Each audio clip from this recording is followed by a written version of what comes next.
me, but man, like I said, it's the new era. You know what I mean? He's saying my time's over. My time's just begun.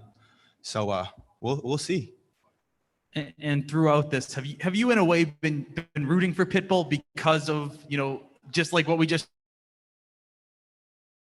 talked about, the finals, like McKee Pitbull, it had to happen. Definitely. You know, it's a fight the fans have wanted for the longest. On top of, he's underrated. You know, he is an outstanding champ, from beating Chandler to his accolades, his credentials, his record is phenomenal. But at the end of the day, no one has a win over me. No one has a belt with my name on it, and no one's going to have a belt with my name on it.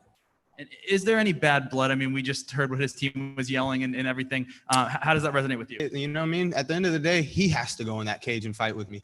You know, we keep our respect mutual, but if one of his teammates want to mouth off, they can get slapped. You know what I mean? You know, keep the fighting, because there's a different side that you guys don't want to see. So let's keep the respect levels cordial and mutual, because I go 0 to 100 real quick. They don't call me the mercenary for no reason.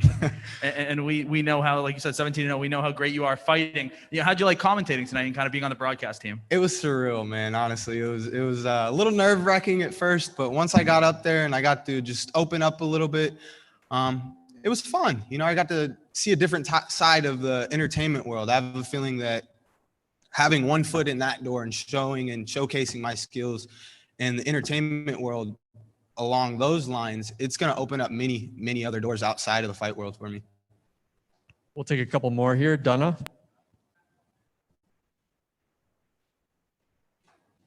Donna, go ahead. Oh, sorry, I was muted. AJ, in terms of when the fight's going to take place, the outcome tonight couldn't be any better for you, could it?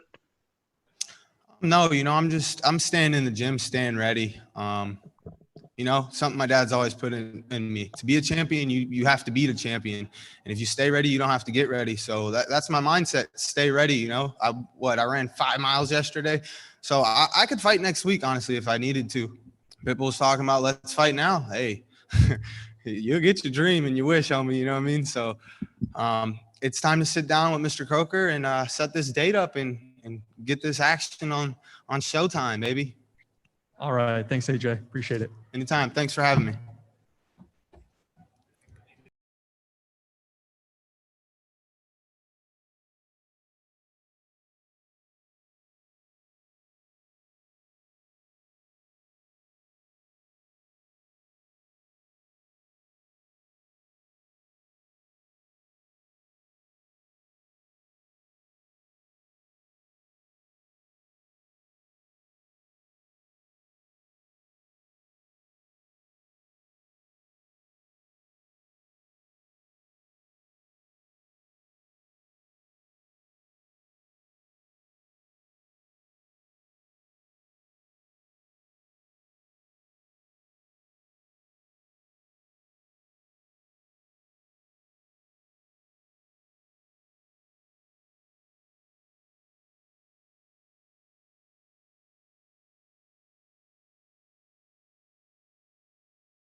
We're gonna drink Monster.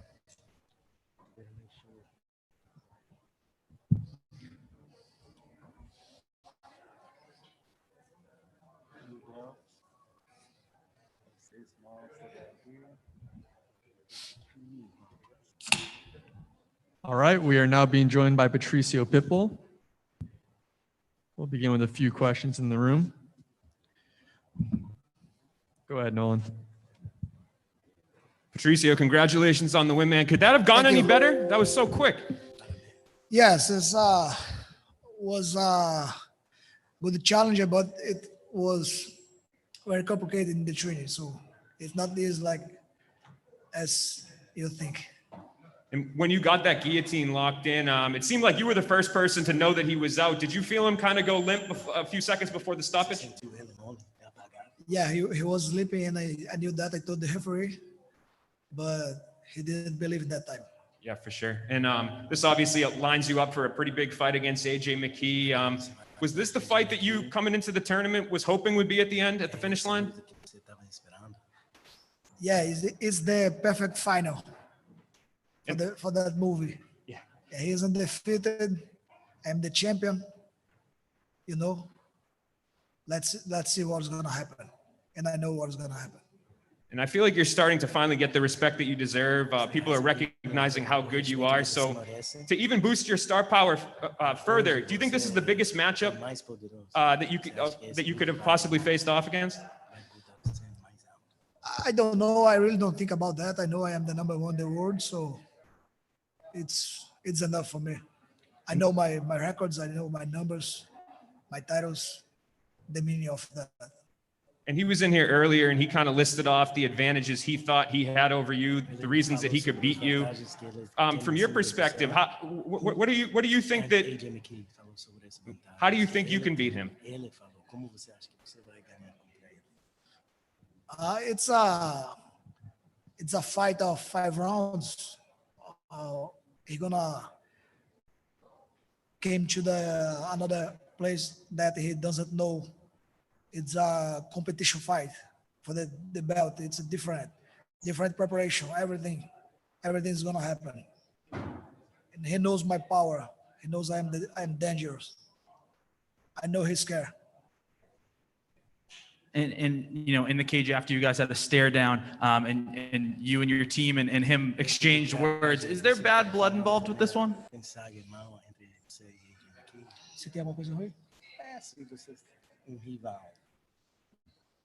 a challenger. I know he's good, he's young, but I told him to be a complete fight, he deserves to be defeated, and he will be defeated by me.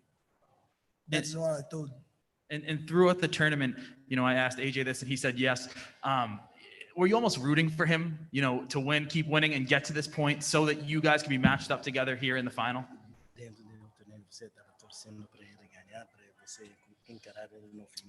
Not really, but I knew it was possible, so I'm thinking about it. And you had some comments about Michael Chandler fighting for the UFC belt. Is it, you know, you said you're almost rooting for him. Is it weird with the rivalry you guys have had to almost be rooting for him in this title fight?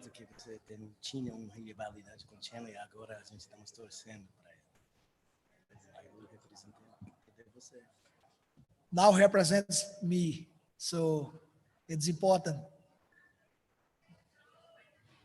Thank you.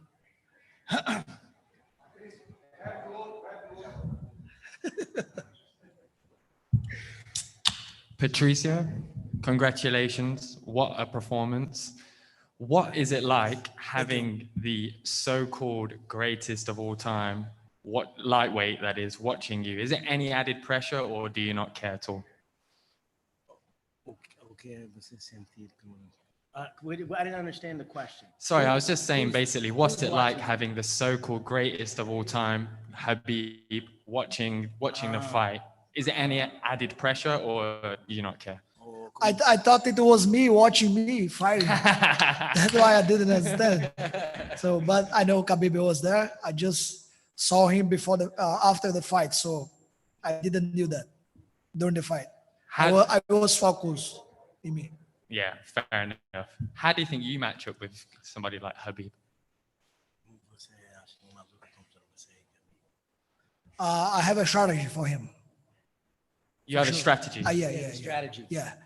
He always keep coming forward And I think someone who is going to fight him need to make his step back. That's it. Yeah. So applying lots of forward pressure. Yeah. Yeah. So Put pressure on him. yeah. Do the same as Gleison Tibau did. You Yeah. remember that fight? I remember that Who fight. won? Khabib won, but it was back and forth, wasn't it? I think even everyone need to watch that fight again. Yeah. Awesome. So is AJ the toughest matchup in your division?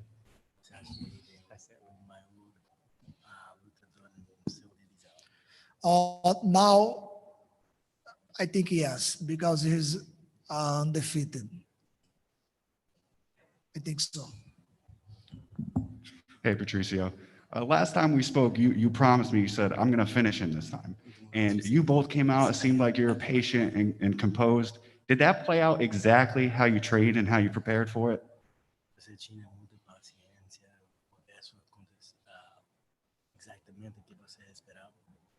In our last fight, I was very fast. I was introducing karate in my game, and I realized that when he blocks all my punches. And I was thinking about that with my coach, Everton Lopes. He's 2 times amateur world champion. And he told me, hey, just be patient and go in the right moment. That was what I did. Absolutely. And you said AJ is perfect for the movie, right? And I know you said you don't think like this, but with your history of breaking records and your star power and his star power, do you feel this could possibly be the biggest fight in Bellator history?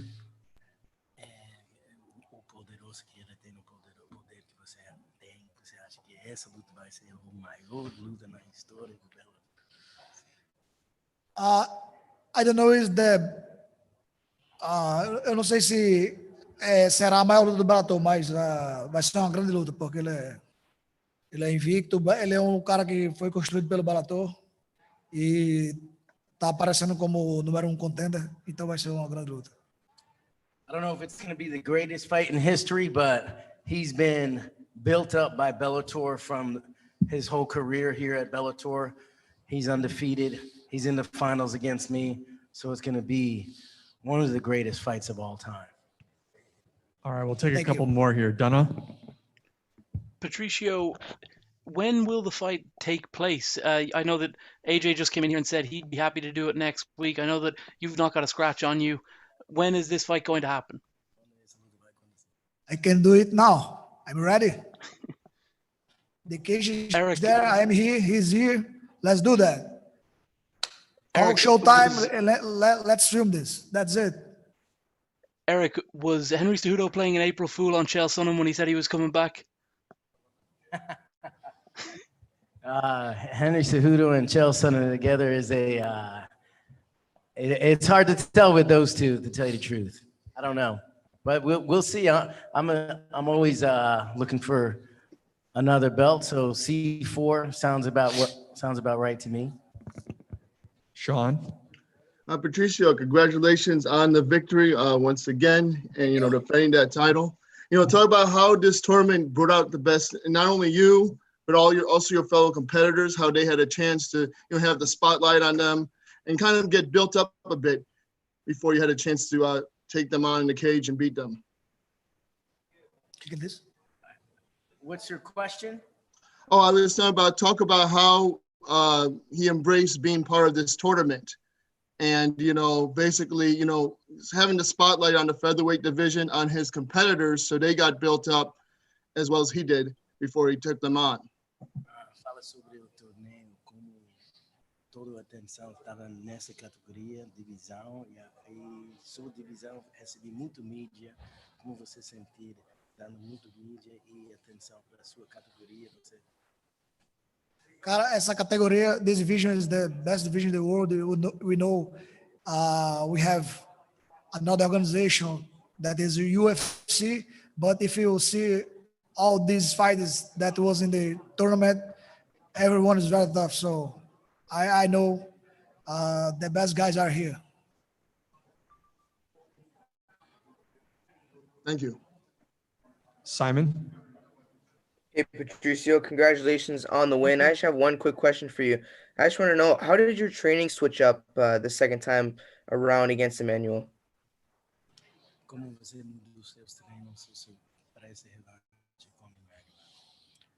It was about patience. It was about strategy. The training was almost the same. I changed just the strategy. That's it. And my boxing is getting better. I know that. All right. Thanks, Patricio. Thank you. Woo!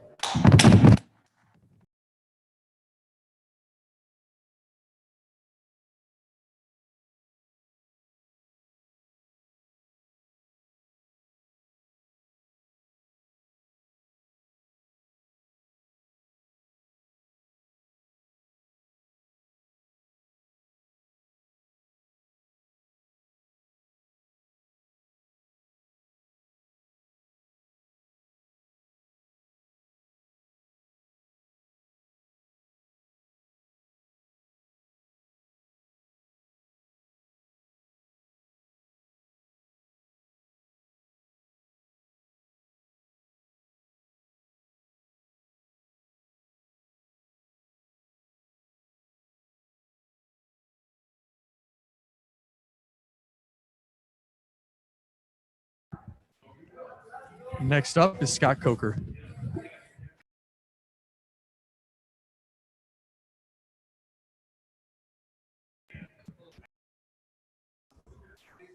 Please press the raise hand button if you have a question for Scott.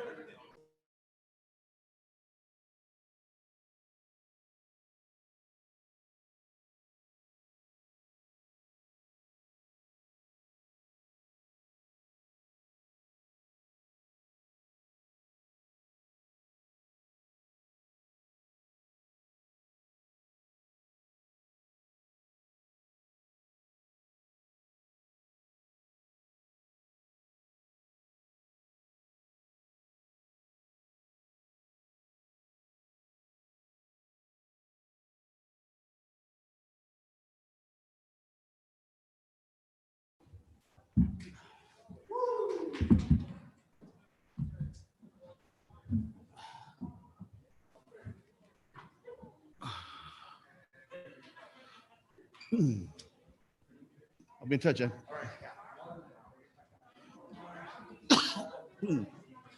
All right. We are now being joined by Scott Coker. We'll begin with a few questions in the room. Go ahead, Nolan. Scott, Bellator and Showtime, event number 1 in the books. Not too bad, huh? Not too shabby. Yeah, I think we had some great fights tonight, some really competitive matchups. The main event, I felt was surprising a little bit. I thought it would be a little bit more third, fourth round.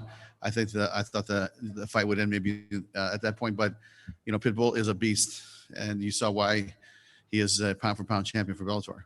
And right now, he is the pound for pound number 1 in the rankings. Where would you say he ranks all times for the fighters that you've promoted? You know, I'll tell you, that's a really tough question because, you know, we've promoted a lot of great fighters, but, you know, I think he's got to be in the top 2 or 3 because when you think about what this kid has done day in and day out, I've never seen this guy in a boring fight. He always brings it. He always throws power, tries to knock you out, tries to submit you. I mean, he's always advancing his position to win and not just outpoint you by 5 rounds. So he's going for it. And to win at featherweight, the way he's been dominating at featherweight for all these years, even before I got here, and you know, and then win at the lightweight division as well. I think that it's something that is very special, and I think you guys all saw tonight how special of an athlete this guy is, and I'm glad he's finally getting the credit that he deserves. But I think he'd be top 3. And listen, we've promoted some great athletes over all these years. Are promoting everybody from, you know, I mean, you guys all knew who they are. So I would say top 3, but he's a special guy. Is AJ McKee versus Patricio Pitbull, like, could there have been a better scenario for your finals of this Grand Prix? You know, I know that's the fight that the public wants to see. And so, you know, it just worked out this way. I mean, you know, it's not us, it's not the reporters or the promoters or the staff that's getting in the cage. It's those 2 guys. And that first fight in Israel was unbelievable. And, you know, it was a split decision. And we didn't get that fight, but we got the fight that showed the dominance of Patricio. And now this is the fight that everybody wants to see. And now we're going to get it. And it's for $1 million on top of what they normally get for a purse. So there's a lot of money riding on the line for these kids. And I'm really looking forward to it because AJ is a guy, honestly, I walked into a rec center and he was fighting an amateur fight and he was the main event. And it was his father and Rampage Jackson there coaching him. And we had a chat after, and I said, I really like this kid. I'm gonna sign this guy when he turns, when I eventually decide where I was gonna go when he turns pro. So we signed him, and we built him up over the last 5-6 years. Now he's ready to go, right? So it's gonna be a great fight. This is gonna be a fight that the fans really wanted to see. Totally agree. And just two quick ones from me. Time frame for that. Both guys had quick fights to get them into the final. You think we're just going to try to turn this around as quick as possible? Yeah, I was talking to his manager before we broke here, and I said, what are you thinking? And he said, probably June or July. So this fight will happen in the summertime for sure. This featherweight tournament has been going on for a while, as you know, because of COVID. But it'll be such a great fight, and we're gonna promote the heck out of it because this is a matchup that's going to be unbelievable. And right before the event started, there was some news that came out that Mike Goldberg is no longer with Bellator. Can you just kind of give me your thoughts on his tenure with the promotion and his departure? Yeah, I mean, listen, Mike is he's a friend, and he is he's been the voice of MMA for such a long time, along with Morrow. I mean, Morrow, he's been around Pride with Boss Rutan, and this is way back. This is 97, 98, 99. So at one time we had the two best in the planet, and it was a production decision, and they decided to move forward, and that's where it's at. But you know what? This is the kind of business that you never know. I mean, like if there's boxing on one side and Morrow's doing, who knows what will happen in the future, but that's the way that it rolled out. And tonight, Usman Nurmagomedov had an awesome fight, great debut. He said after that, his hope is to be the Khabib of Bellator. Does that excite you to hear that out of him? Yeah, listen, what I saw was a 22-year-old kid, has a lot of skill, can kick from either leg, either side, has some good punching, and he's going to be a kid that's going to be hard to keep down. And I heard he can wrestle as well. He didn't wrestle he didn't wrestle a lot in this fight, but I'm looking forward to seeing how he develops. And when he has training partners, like his like Khabib and his other cousins and friends, and they what it is. It's like I've seen it happen because I was with AKA from the very beginning when they started doing MMA. And when I say with him, I wasn't part of the gym as far as like being a trainer or an owner. Javier Mendez owned the gym, but I saw Frank Shabamar come in, and I saw Josh Thompson come in, and Mike Swick and Kung Lee, and then before you know it, all these killers were there. Cain Velasquez, Daniel Cormier, and then all of a sudden this gym just started becoming like a fight factory because they just push each other. And so I'm telling you, this kid's just gonna get better and better. I'm really excited to see what we can do with him for the next 2 or 3 years. And you guys had the rankings come out last week. Was there anything that surprised you, A, and B, how much as a fan is it going to help with seeing that 4 and 5 next to people's names when they're watching? Yeah, you know what? That's the reason why we did it. Is we wanted to make sure that the fans could look at our rankings and very simply say, okay, who are the fights that maybe we want to see as a fan? And again, these rankings are not done by us as a company. It's done by the reporters. There's 17 of them around the world that contribute to these rankings.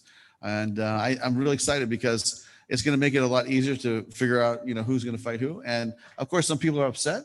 But what I'm really excited about is what will these rankings look like when we get the fighters that haven't fought for us yet in here? Like Usman, this is his first fight. Now he'll probably go on the rankings at a certain point.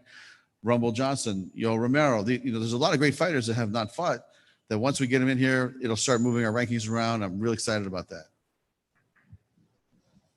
Scott, after such a great event tonight, I'm curious, for those that may have missed it, what fight would you go tell them to watch tonight outside the main event, and why?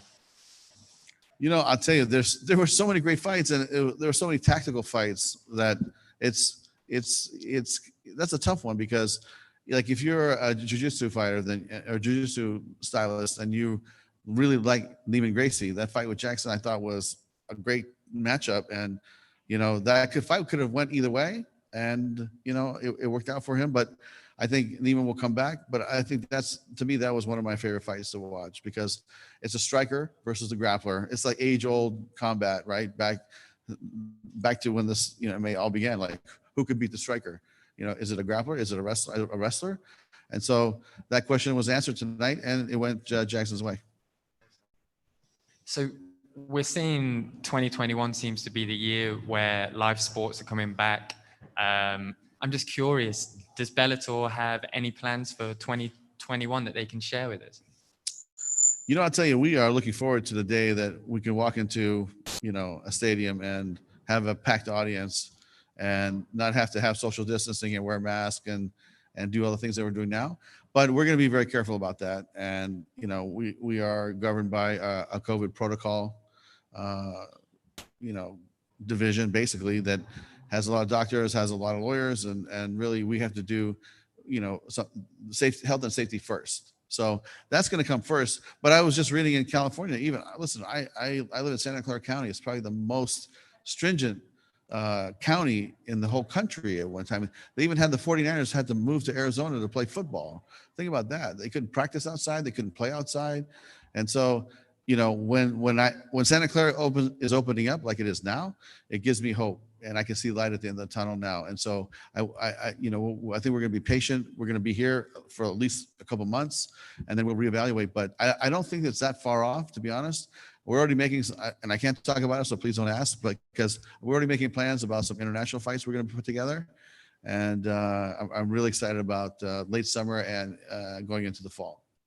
Last quick one for me. I saw you octagon side, sat next to Khabib and Ali Abdelaziz. It looked like you were having a great conversation, lots of laughter, very animated. Any of that conversation you can share with us?